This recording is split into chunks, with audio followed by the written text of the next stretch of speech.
नमस्कार दोस्तों, जय श्री महाकाल। आज फिर चौथे पार्ट में पुनः आपके पास आए हैं।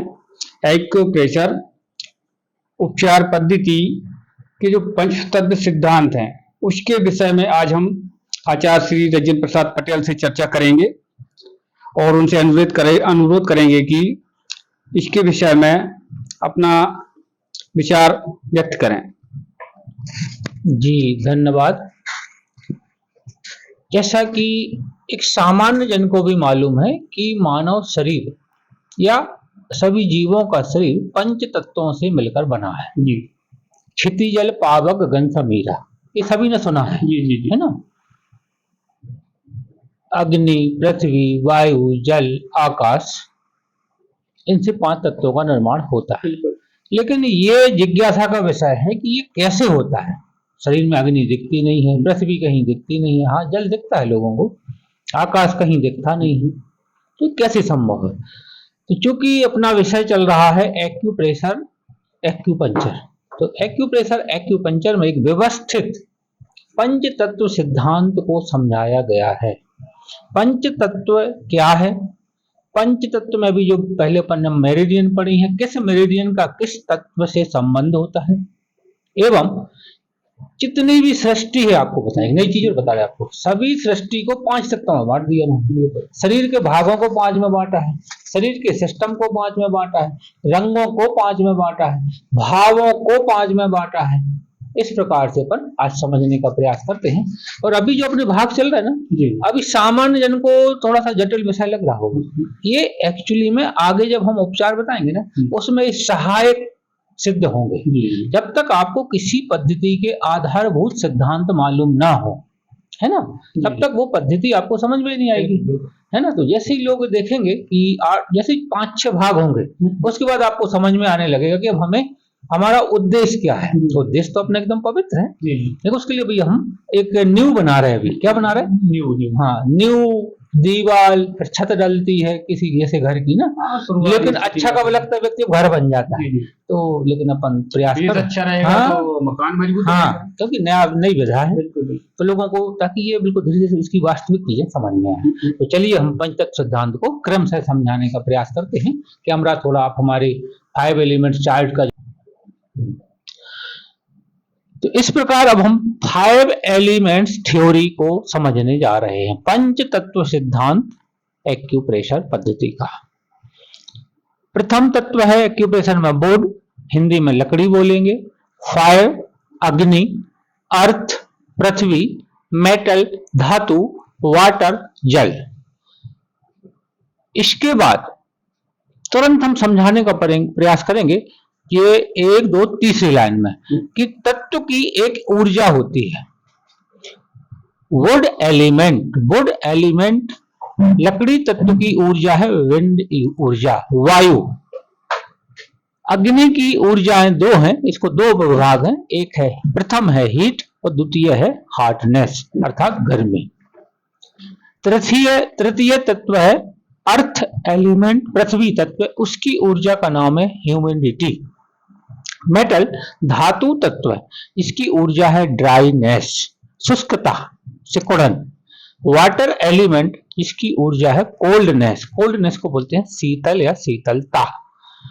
तो ये मैंने तत्व एवं ऊर्जाएं आपको बताई हैं। जैसे वायु का गुण होता है सदैव हलचल, गमन करना। अग्नि का तत्व अग्नि की जो ऊर्जा है वो है हीट, ऊर्जा प्रदान करना। पृथ्वी की जो ऊर्जा है वह है ह्यूमिडिटी, नमी प्रदान करना। लेकिन नमी ही महत्वपूर्ण नहीं होती है, कहीं कहीं में ड्राइनेस, शुष्कता भी चाहिए पड़ती है, वह मेटल एलिमेंट की ऊर्जा होती है। वाटर जो तत्व है, वाटर एलिमेंट है, उसकी ऊर्जा है कोल्डनेस। ये 5 तत्व wood, fire, earth, metal, water and इन 5 तत्वों की ऊर्जाएं wind, heat, hotness, humidity, dryness and coldness. इस प्रकार से 5 तत्वों की 6 ऊर्जाएं हुई। क्यों? क्योंकि फायर की 2 ऊर्जाएं हैं। जैसे अभी मैंने पहले कल एवं परसों मेरिडियन के बारे में बताया था, तो वुड एलिमेंट है, उसकी जो मेरिडियन है वह है गाल ब्लैडर एवं लीवर। फायर में 4 मेरिडियन है। प्रथम जो भाग है उसमें हार्ट एवं स्मॉल इंटेस्टाइन। द्वितीय पार्ट है पेरिकार्डियम एंड ट्रिपल वार्मर। पृथ्वी तत्व जिसकी 2 मेरिडियन है, स्टमक एवं स्प्लीन। मेटल तत्व की लंग्स मेरिडियन एवं लार्ज इंटेस्टाइन मेरिडियन। वाटर की है यूरिनरी मेरिडियन एवं किडनी मेरिडियन। तो इस प्रकार से मेरिडियन हो गए। मेरिडियन के बाद आता है इसमें ये एनर्जी। एनर्जी के बाद सीजन का मैं बाद में बताने का प्रयास करूंगा, समझ में नहीं आएगा जल्दी। इसके बाद आता है लाइफ साइकिल। लाइफ साइकिल का मतलब व्यक्ति में 5 तत्व एवं 6 ऊर्जाएं तो पूरे जीवन में रहती हैं, लेकिन अलग अलग उम्र के पड़ाव में अलग अलग ऊर्जा या तत्व थोड़ा अधिक रहता है। जैसे एक से एक उम्रपन एक पैमाना बना लेते हैं कि मान लीजिए एक सामान्य उम्र व्यक्ति की 60 साल की होती है, 60 साल की।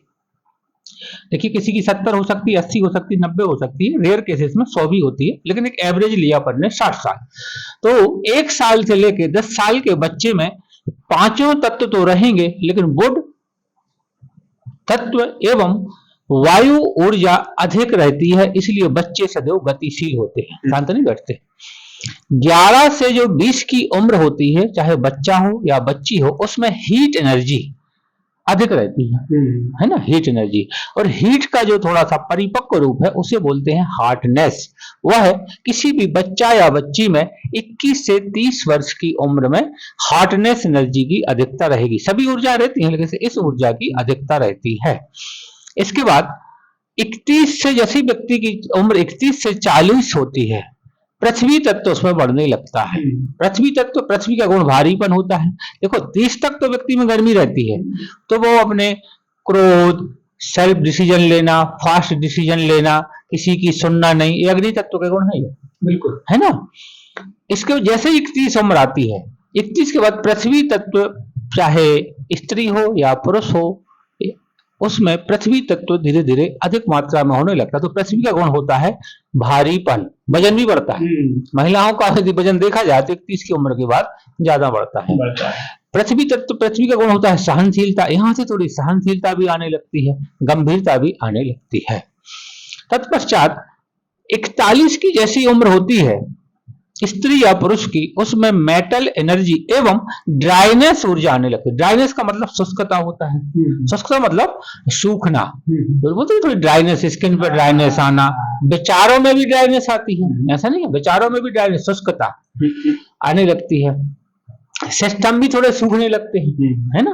सिस्टम सूखने का मतलब सिस्टम कमजोर होने लगते हैं। तो 41 से 50 की उम्र में ड्राइनेस ऊर्जा अधिक होती है। 51 जैसी चालू होती है, 51 to 60 जैसी व्यक्ति की 51 उम्र हुई, और वाटर एलिमेंट उसमें अधिक होता है। जल तत्व, जल तत्व का मतलब होता है उसे ठंड ज्यादा लगेगी और उसमें शीतलता आएगी, फिर वो गर्मी नहीं दिखाएगा, वो शीतल हो जाएगा। इस टाइप के गुण होते हैं। इसमें हमारे 5 तत्वों में दिशाओं का भी महत्व है। ईस्ट एवं साउथ ईस्ट, आग्नेय एवं पूर्व दिशा का जो तत्व दिया है चाइना ने, चाइना पद्धति के अनुसार, वो वुड एलिमेंट है। साउथ डायरेक्शन, दक्षिण दिशा का जो तत्व है वो अग्नि तत्व है। केंद्र का जो गुण है वो पृथ्वी दिया हुआ है। मेटल का दिया है वेस्ट एंड नॉर्थ वेस्ट, अर्थात पश्चिम एवं वायव्य एवं उत्तर दिशा का जो तत्व है वो वाटर एलिमेंट एवं कोल्ड एनर्जी होती है। बायोलॉजी में जिन्होंने पढ़ी होगी या जो मेडिकल वाले हैं वो सिस्टम जानते हैं। हमारे शरीर में बहुत सारे सिस्टम होते हैं। एक होता है मस्कुलर सिस्टम, मसल से जो मांस होता है हमारा, उसका संबंध होता है वुड एलिमेंट से। एक होता है सर्कुलेटरी सिस्टम, जो रक्त हमारे शरीर में घूमता रहता है, उस सिस्टम का संबंध है किससे, आपकी हीट एनर्जी और फायर एलिमेंट से। एवं फायर एलिमेंट में दूसरा सिस्टम भी आता है हमारे से, उसे बोलते हैं नर्वस सिस्टम, तंत्रिका सिस्टम, जिसमें मस्तिष्क के लेके हमारी रीढ़ की स्पाइनल कार्ड एवं अन्य तंत्रिकाएं आती हैं। तत्पश्चात ये जो फ्लैश है, जो मांसल अंदर का जो मांस होता है, हाँ, इसका से जो संबंध है वो होता है अर्थ एलिमेंट से। एवं अर्थ एलिमेंट से द्वितीय सिस्टम और आता है जिसे बोलते हैं डाइजेस्टिव सिस्टम, जिसमें माउथ से लेके आपका पूरा ईसोफेगस है, स्टमक है, स्मॉल इंटेस्टाइन, लार्ज इंटेस्टाइन, पूरा जो डाइजेस्टिव सिस्टम है वो भी पृथ्वी तत्व में आता है। इसके पश्चात स्किन एवं बॉडी हेयर, हमारे शरीर में जो त्वचा होती है शरीर के ऊपर, और जो बॉडी पर जो हेयर वाल पाए जाते हैं उसका धातु तत्व से संबंध होता है। शरीर में जो हड्डी होती है और शरीर के जो बाल होते हैं उसका संबंध होता है वाटर एलिमेंट अर्थात जल तत्व से। ये उसके पार्ट दिए गए हैं, कौन सी मेरिडियन कहां से जाती है इसको अपन आगे समझेंगे। लेकिन ओपनिंग की बात आती है, ओपनिंग कौन सी मेरिडियन कहां ओपन होती है? आंख। पहली जो मेरिडियन है या बॉडी एलिमेंट का संबंध आंखों से होता है, या गाल ब्लैडर और लीवर मेरिडियन का संबंध आंखों से होता है। एक नई चीज यहां देखने को मिलेगी कि इस पर ध्यान से सुने लोग, कि एक्यूप्रेशर एक ऐसी पद्धति है जो ये समझाने का प्रयास कर रही है कि आंखों का और लीवर और गाल ब्लैडर का संबंध होता है। अर्थात आंखों में यदि वीकनेस आती है तो कहीं ना कहीं उसको लीवर और गाल ब्लैडर का भी उससे संबंध है। ये मैं किसी चीज पर कटाक्ष नहीं करूंगा, लेकिन शायद इस प्रकार का विचार अन्य पद्धतियों में नहीं है। एक ओपन जो हमारे सेंस आर्गन है, एक सेंस आर्गन का बॉडी के इंटरनल आर्गन से क्या रिलेशन है, इस पर एक्यूप्रेशर में विचार किया गया है। सेकंड आता है फायर, अग्नि तत्व का संबंध जीभ से है। जीभ, टंग जीभ से है। अर्थात जीभ में जब कभी छाले वगैरह आते हैं, जीभ की प्रॉब्लम आती है या किसी को बोलने में प्रॉब्लम आती है, उसको फाइव एलिमेंट एवं हार्ट मेरिडियन और स्मॉल इंटेस्टाइन मेरिडियन से उसका हम लोग ट्रीटमेंट करते हैं। दूसरा और फायर का दूसरा जो डिपार्टमेंट है, इसमें दो अन्य मेरिडियन है, पेरिकार्डियम एंड ट्रिपल वार्मर, उसका भी टंग से संबंध है, जीभ से। इसके बाद आता है माउथ। देखो मुंह के अंदर ही जीभ होती है, लेकिन मुंह और जीभ को थोड़ा यहाँ अलग अलग रखा गया है। मुंह में गाल भी आ जाएंगे। तो अर्थ एलिमेंट का एवं स्टमक एवं स्प्लीन मेरिडियन का संबंध माउथ से होता है। जैसे माउथ की जो प्रॉब्लम होती है ना, गाल में छाले होना, है ना, तो वो हम लोग स्टमक और स्प्लीन से ट्रीट करते हैं। नोज, नाक का संबंध लंग एवं लार्ज इंटेस्टाइन से होता है। नाक में क्या होता है, तो नाक में प्रॉब्लम होगी, नाक की साइनस की प्रॉब्लम या कोल्ड की प्रॉब्लम या स्नीजिंग जो छींक वाली प्रॉब्लम होती है, सर्दी की प्रॉब्लम, इन सब का संबंध लंग एवं लार्ज मेरिडियन से होता है। ईयर मतलब होता है कान का संबंध किससे बताया है? मैटर, जल तत्व से एवं यूरिनरी ब्लैडर एवं किडनी से। कान की प्रॉब्लम इन दो मेरिडियन से ट्रीट की जाती है। इसके बाद आती है इमोशन, भाव होते हैं बहुत सारे। एक क्रोध होता है, क्या होता है? क्रोध, एंगर का संबंध है वायु तत्व से। एंगर का संबंध है गाल ब्लैडर एवं लीवर से। एक नई चीज यहां पर सुनने को मिलेगी, लोगों में क्रोध, प्रसन्नता, हंसी, एगोनी, सैडनेस, फियर, अर्थात चिंता है, डर है, प्रसन्नता है, क्रोध है, ये मानव के स्वभाव है। हर मानव में होते हैं, यदि ये नहीं है तो मानव नहीं है, या मानव है तो बैलेंस नहीं है ना। लेकिन जब अति हो जाता है तो वो उसको एक्यूप्रेशर में उसका रिलेशन दिया गया है। यदि किसी में क्रोध की अधिकता है तो उसका वायु तत्व डिस्टर्ब हो गया है, और गाल ब्लैडर मेरिडियन एवं लीवर मेरिडियन से उसका रिलेशन देखा जाता है एवं ट्रीटमेंट किया जाता है। प्रसन्नता, जॉय एवं हैप्पीनेस, इन दोनों का जो संबंध है, उनका संबंध है फायर से। मतलब जिनके अंदर अग्नि होगी ना, वही प्रसन्न होते हैं, है ना। इसके बाद होता है एगोनी मतलब होता है चिंतन करना। एक गुण है अर्थ एलिमेंट का एवं स्टमक मेरिडियन एवं स्प्लीन मेरिडियन का। देन सैडनेस का मतलब होता है दुख, व्यक्ति दुखित रहता है। इसका मतलब है उसके अंदर धातु तत्व मेटल एलिमेंट की अधिकता हो गई है। उसके लंग एवं लार्ज इंटेस्टाइन की एनर्जी जो है ना, वो कहीं ना कहीं डिस्टर्ब है, इसलिए वो व्यक्ति दुखित रहता है, अति दुख होता है उसको। फियर होता है डर मानव का स्वभाव है, लेकिन जब व्यक्ति, डर एक रोग भी होता है, कभी कभी किसी में अति होती है। बहुत से लोग डरते हैं, किसी पानी से डरते हैं, कई लोग ऊंचाई से डरते हैं, ढेर सारे प्रकार के डर होते हैं, फोबिया भी बोलते हैं उसको। तो वो उसका संबंध होता है वाटर एलिमेंट, जल तत्व से एवं मेरिडियन के हिसाब से यूरिनरी ब्लैडर एवं किडनी मेरिडियन। और इसके बाद आते हम ग्रीन कलर भी हैं। वुड का कलर जो है वह है ग्रीन, हरा रंग है।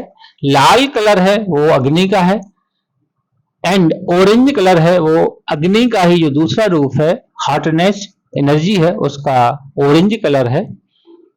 इसके बाद पृथ्वी तत्व, स्टमक एवं स्प्लीन मेरिडियन का जो कलर है, रंग है, वो पीला रंग है। एवं मेटल एलिमेंट एवं लंग मेरिडियन और लार्ज इंटेस्टाइन मेरिडियन का जो कलर है वो व्हाइट है। एवं लास्ट में जो है अंतिम है जल तत्व है, वाटर एलिमेंट, उसका जो कलर है ब्लैक है और किसी किसी ने इसको ब्लू अर्थात नीला बोला है। स्वाद का भी बड़ा महत्व जो इसमें एक्यूप्रेशर में ये है ना, शोर माने खट्टा जो स्वाद है वो वायु तत्व से संबंधित है। बिटर कड़वा जो स्वाद है वो अग्नि तत्व से संबंधित है। स्वीट यानी मीठा जो है वो पृथ्वी तत्व से संबंध है। पंजेंट है, चटपटा है, वो मेटल से संबंध है। एवं साल्टी अर्थात जो नमकीन स्वाद जो होता है, खारापन जैसे नमक वाला जो स्वाद है उसका संबंध जल तत्व से होता है। इस प्रकार से ये पंच तत्व को एक आधार या मतलब एक इंट्रोडक्टरी प्रस्तावना रूप में समझाने का प्रयास किया गया है। तो आज का विषय अपन यहीं पे समाप्त करेंगे। तो इस प्रकार आज एक्यूप्रेशर एक्यूपंक्चर पद्धति के पंच तत्व सिद्धांत को समझाने का प्रयास किया गया है कि पंच तत्व में कौन सी में किस तत्व से किस मेरिडियन का संबंध है, किस भाव का संबंध है, किस अंग का संबंध है, किस रंग का संबंध है। तो कुछ चीजें अभी थोड़ी कठिनाई आएगी क्योंकि हम इसके मूल सिद्धांतों को समझाने का प्रयास कर रहे हैं, और जब ये मूल सिद्धांत समझ में आएंगे तो फिर हम इसके बाद में जाएंगे ट्रीटमेंट पार्ट, उपचार कैसे करते हैं। अभी ये जो मूल सिद्धांत है वो रोग को समझने में मदद करते हैं, है ना। तो आज का विषय रहा पंच सिद्धांत, इसको अपन पुनः लेंगे कभी विस्तार से। तो यहाँ पर आज समापन करते हैं, कल अपन नए विषय पे नई जानकारी के साथ पुनः अपने श्रोताओं के समक्ष उपस्थित होंगे। तब तक के लिए नमस्कार। आज हमारा चौथा पार्ट संपन्न हुआ, किंतु पंचतत्व की जानकारी समाप्त नहीं हुई है। इसे अगले पार्ट 5वें पार्ट में हम पुनः आपके सामने आएंगे और दिखाएंगे। धन्यवाद।